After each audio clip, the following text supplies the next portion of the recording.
Hi and welcome to my meditation tips for beginners video.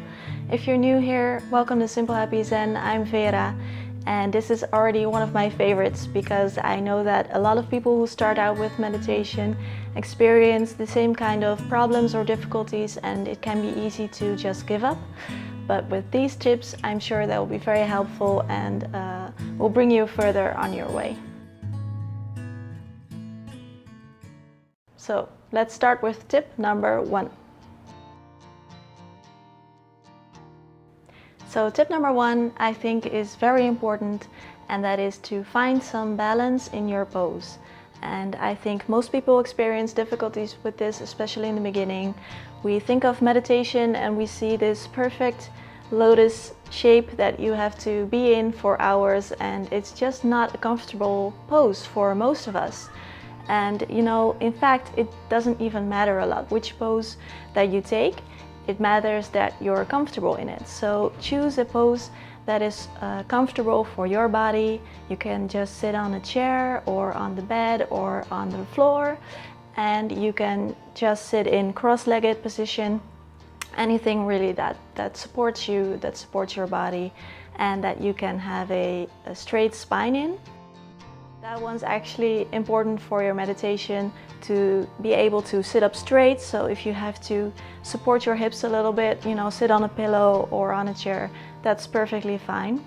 And the reason that it's important to have a straight spine is that it translates into your meditation.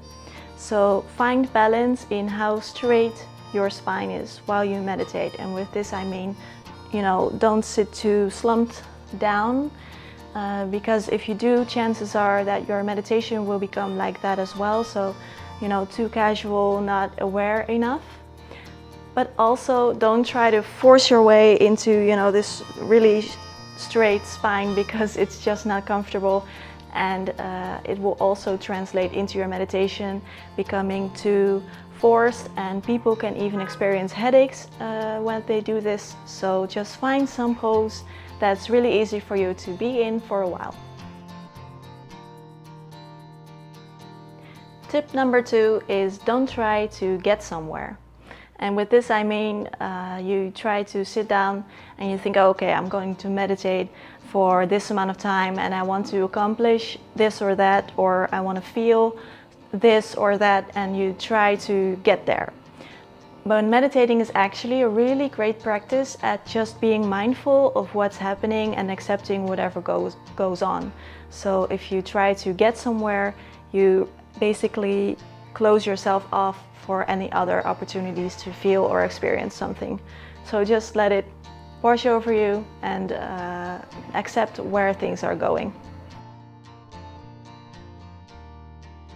Number 3 is also an important one.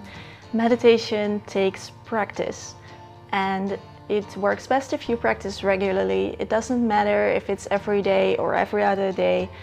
Some of us are just busier than others, but do try to bring some kind of regularity into your practice, because it will grow when you do it more. Which brings me to tip number 4, which is also an important one, I think. One that I've learned as well over the last period in my life, and that is to not force yourself. If you're really not feeling it that day, or if you're really busy, don't force yourself to meditate anyway, because if you're having a tough time with it, it's just gonna demotivate you to go further, and it's not bringing you any positive things. Also, I found it really helpful to meditate for less time than you think you're capable of that day. So, for example, if you think, I'm going to meditate for 10 minutes, then set your timer for 7 minutes instead. And that way you will stop, when it's going really well and you are really looking forward to the practice of tomorrow. So if you think, I just have time for 5 minutes, then do it for 3. And if you think that you can meditate for half an hour, then do it for 22 minutes or something like that, and you will always quit at your highest point. So people always ask me when I meditate, is your mind really quiet, or do you not think about stuff, or how long can you go without thinking? And it's not really a weird question, because a lot of people have this misconception that if you meditate, you can't have any thoughts. And it's actually quite the opposite. When you meditate, you're just being aware of things. So thoughts are one of them. You're aware of all sensations in your body, your thoughts, how your mind works, how you feel that day, even your surroundings. You try to be aware of things instead of pushing them to the background or denying them. So this might really lift some weight off your shoulders if you're one of those people who think, I can't meditate because I keep having thoughts.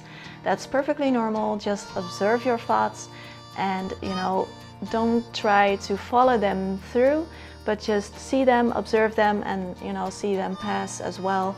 And it's all okay.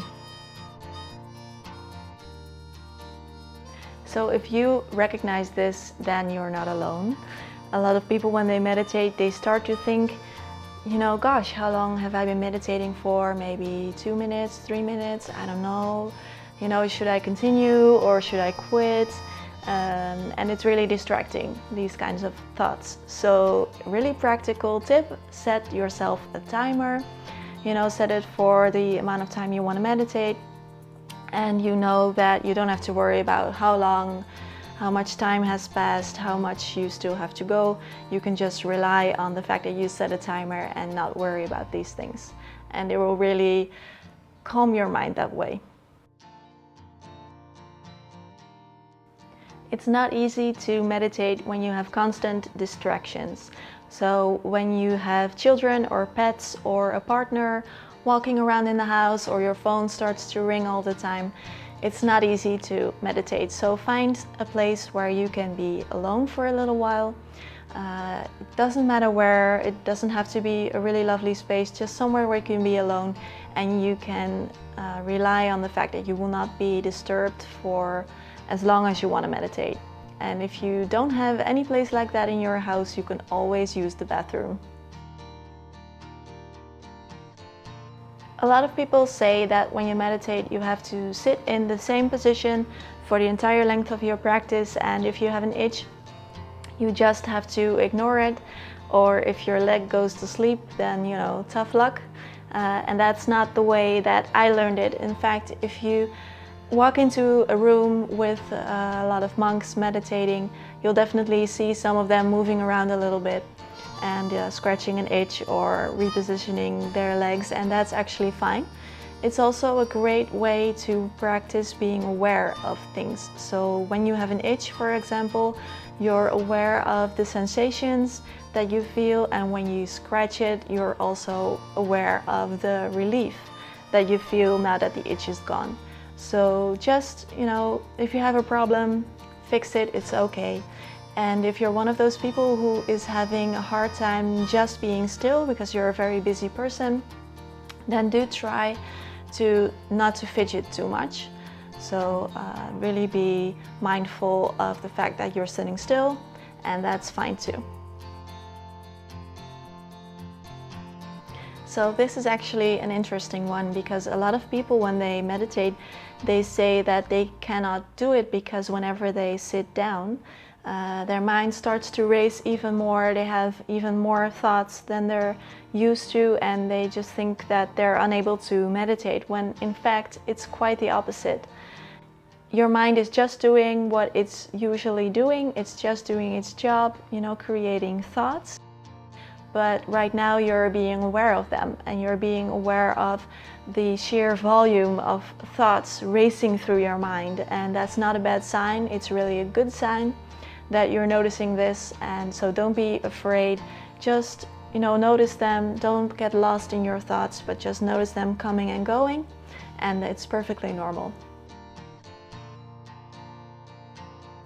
Which brings us to the last of my tips, which is try to not define the results of your meditation as good or bad. So try not to think, okay, today was really bad meditation, or today went really well.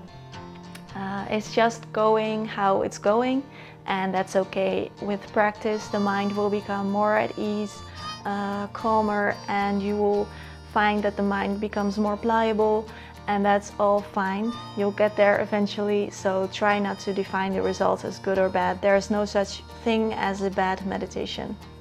We've come to the end of my video. These are my top 10 tips for you. I hope they were really helpful.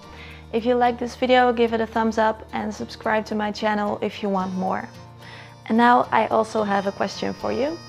What's the most difficult thing that you encounter when you try to meditate? What is your number one question or issue that you have? I'd be really happy to read them in the comments below, and looking forward to seeing you soon. Bye bye.